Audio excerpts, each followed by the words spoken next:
ಪ್ರಿಯ ಸ್ನೇಹಿತರೆ, ಮತ್ತೊಮ್ಮೆ ಹೃದಯಕ್ಕೆ ಒಂದು ಮಾತು ಕಾರ್ಯಕ್ರಮಕ್ಕೆ ಸ್ವಾಗತ. ಇಂದು ನಾವು ನೋಡಲಿರ್ತಕ್ಕಂಥ ದೇವರ ವಾಕ್ಯ ಆದಿಕಾಂಡ 1ನೇ ಅಧ್ಯಾಯ 18ನೇ ವಚನ. ಅವು ಹಗಲನ್ನು ಇರುಳನ್ನು ಆಳುವುದಕ್ಕೂ ಬೆಳಕನ್ನು ಕತ್ತಲೆಯನ್ನು ಬೇರ್ಪಡಿಸುವುದಕ್ಕೂ ಇದ್ದವು. ದೇವರು ಅದನ್ನು ಒಳ್ಳೆಯದೆಂದು ನೋಡಿದನು. ಪ್ರಿಯರೇ, ಈ ವಾಕ್ಯವನ್ನು ನಾವು ನೋಡುವಾಗ ಇದು 4ನೆಯ ದಿನದ ಸೃಷ್ಟಿಕ್ರಿಯೆಯ ಒಂದು ಸಾರಾಂಶ ಎನ್ನುವಂಥದ್ದನ್ನು ನಾವು ಕಾಣಬಹುದು. ಇದರಲ್ಲಿ ಕೆಲವೊಂದು ಪ್ರಮುಖ ಕಾರ್ಯಗಳನ್ನು ನಾವು ನೋಡಿಕೊಳ್ಳೋಣ. ಮೊದಲನೇದಾಗಿ ಹಗಲನ್ನು ಇರುಳನ್ನು ಆಳುವುದಕ್ಕೂ. ಇಲ್ಲಿ ಆಳುವುದಕ್ಕೂ ಎಂಬುವಂಥ ಪದ ಇದು ಸ್ವತಂತ್ರವಾದಂಥ ಅಧಿಕಾರವಲ್ಲ ಪ್ರಿಯರೇ, ಆದರೆ ನಿಯೋಜಿತ ಆಡಳಿತ ಎಂಬುದನ್ನು ನಾವು ಗಮನಿಸಬಹುದು. ಅಂದರೆ ಅರ್ಥ, ಬೆಳಕುಗಳು ದೇವರ ಸ್ಥಾನವನ್ನು ಪಡೆಯಲಿಲ್ಲ, ಹೊರತು ದೇವರು ನೀಡಿದ ಕಾರ್ಯವನ್ನು ನೆರವೇರಿಸುತ್ತಿತ್ತು ಎಂಬುದನ್ನು ನಾವು ಗಮನಿಸಬಹುದು. ಅಂದರೆ ಅರ್ಥ, ಇದು ಸೃಷ್ಟಿಯಲ್ಲಿ ಅಧೀನ ಆಡಳಿತದ ತತ್ವವನ್ನು ತೋರಿಸುವಂಥದ್ದಾಗಿದೆ ಪ್ರಿಯರೇ. ಮತ್ತು ಎರಡನೇದಾಗಿ ನಾವು ನೋಡುವಾಗ ಬೆಳಕನ್ನು ಕತ್ತಲೆಯನ್ನು ಬೇರ್ಪಡಿಸುವುದಕ್ಕೂ.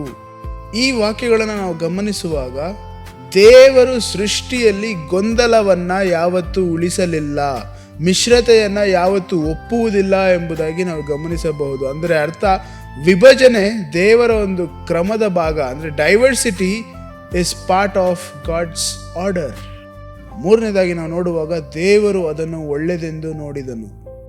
ಮತ್ತೆ ಇದು ಒಳ್ಳೆಯದು ಎನ್ನುವುದು ಮಾನವನ ಅಭಿಪ್ರಾಯವಲ್ಲ ಪ್ರಿಯರೇ, ಅಥವಾ ಸೃಷ್ಟಿಯ ಸ್ವಯಂ ಘೋಷಣೆಯಲ್ಲ, ಆದರೆ ದೇವರ ಉದ್ದೇಶಕ್ಕೆ ತಕ್ಕಂತೆ ಕಾರ್ಯನಿರ್ವಹಿಸಿದ್ದರಿಂದ ಕರ್ತನು ಅದನ್ನು ಒಳ್ಳೆಯದು ಎಂದು ಘೋಷಿಸಿದ್ದನು ಎಂಬುದನ್ನು ನಾವು ನೋಡಬಹುದು ಪ್ರಿಯರೇ.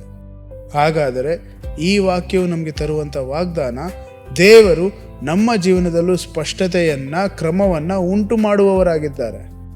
ನಾವು ದೇವರು ಕೊಟ್ಟ ಕಾರ್ಯವನ್ನ ನಿಷ್ಠೆಯಿಂದ ನೆರವೇರಿಸಿದರೆ ಮಾತ್ರ ಅದು ದೇವರ ದೃಷ್ಟಿಯಲ್ಲಿ ಮೌಲ್ಯವಾಗಿರುತ್ತದೆ ಪ್ರಿಯರೇ. ಹಾಗಾದರೆ ನಾವು ಪಾಲಿಸಬೇಕಾಗಿರ್ತಕ್ಕಂಥ ಆಜ್ಞೆ, ದೇವರು ನಮಗೆ ನೀಡಿದ ಕಾರ್ಯವನ್ನ ನಿಷ್ಠೆಯಿಂದ ನೆರವೇರಿಸೋಣ. ದೇವರ ಸ್ಥಾನವನ್ನು ಪಡೆಯಲು ಯತ್ನಿಸಬಾರದು.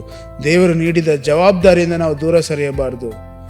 ಆ ಜವಾಬ್ದಾರಿ ಎಂಥದ್ದೇ ಆಗಿದ್ದರು, ನಮ್ಮ ಕುಟುಂಬವನ್ನು ನೋಡಿಕೊಳ್ಳುವುದಾಗಿರಬಹುದು, ಮಕ್ಕಳನ್ನು ಬೆಳೆಸುವಂಥದ್ದಾಗಿರಬಹುದು, ಅಥವಾ ಸಮಾಜವನ್ನು ನೋಡಿಕೊಳ್ಳುವುದಾಗಿರಬಹುದು, ಮತ್ತು ಈ ಸೃಷ್ಟಿಯನ್ನ ಸರಿಯಾಗಿ ಜವಾಬ್ದಾರಿಯಿಂದ ನೋಡಿಕೊಳ್ಳುವಂಥ ಒಬ್ಬ ಪ್ರತಿನಿಧಿಯಾಗಿರಬಹುದು, ಅಥವಾ ಕರ್ತನ ಸೇವೆಯನ್ನ ಮಾಡುವುದಾಗಿರಬಹುದು.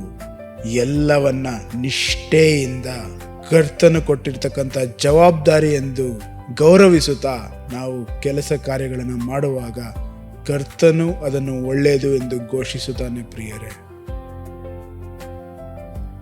ನಿಯೋಜಿತ ಕಾರ್ಯದಲ್ಲೇ ದೇವರು ಸಂತೋಷ ಪಡುತ್ತಾರೆ ಪ್ರಿಯರೇ.